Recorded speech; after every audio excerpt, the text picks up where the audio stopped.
Seninle geldi dadı bu şehrin. Ben sende taptım biten özümü. Sana demeye sakladım her sözümü. Gece dumanlı yollar ise uzak.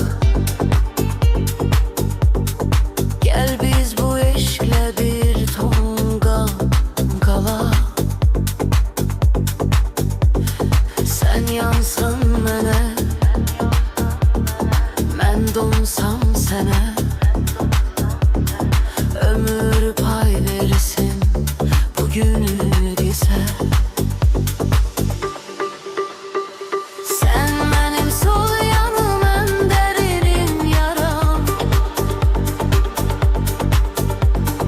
Ben sensiz yarımçıl, ben sensiz haram.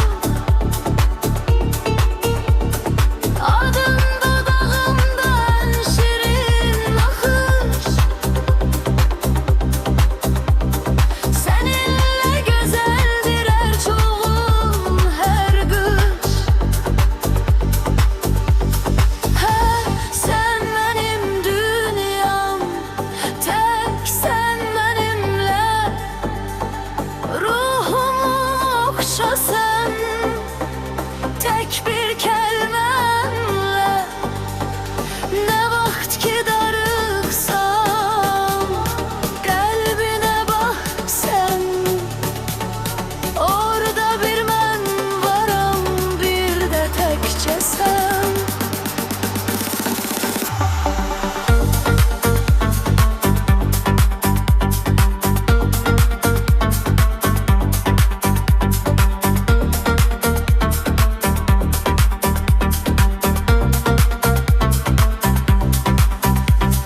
Saniyeler geçmir sensiz olanda.